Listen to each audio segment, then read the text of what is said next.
তোমাকে হারানোর মন মানসিকতা আমার একদমই ছিল না, তবুও হারাতে হয়েছে। তুমি বদলে গেছো, তাতে আমার কোনো দুঃখ নেই। আমি আমার বিশ্বাসের জন্য লজ্জিত। দুঃখের সময় যদি একা থাকতে হয়, তাহলে সুখের সময় কাউকে পাশে আসতে দিও না।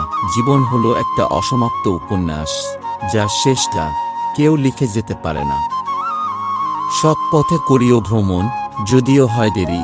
অসৎ নারী না করিও বিয়ে, যদিও হয় পরী। যে রাগ দেখিয়ে চলে যায়, সে আবার ফিরে আসে। আর যে বুকে কষ্ট নিয়ে হাসি মুখে চলে যায়, সে কখনো ফিরে আসে না। চাওয়া বেশি হলে তুমি ঠকবে, কষ্ট পাবে, দুঃখ পাবে। চাওয়া বেশি থাকতে নেই। ভালোবাসা যদি একবার মিথ্যে হয়, জীবনের ভালো থাকা নরক হয়ে যায়।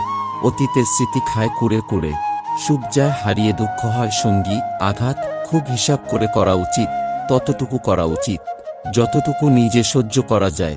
কেননা আঘাত ফিরে আসে আজ নয়তো কাল। পায়ের তলার মাটি শক্ত হলে কাঁধে হাত রাখার লোকের অভাব হয় না। কিছু মানুষকে আপন করতে গিয়ে আমরা দুঃখকে আপন করে ফেলি। পৃথিবীতে সবচেয়ে দামি দুটো জিনিস হলো বিশ্বাস আর অপেক্ষা। বিশ্বাস যা সবাই রাখতে পারে না, আর অপেক্ষা যা সবাই করতে পারে না। হয়তো কারো কাছে ভালো হতে পারিনি, তবে এতটুকু বলতে পারি, কখনো কারো খারাপ চাইনি।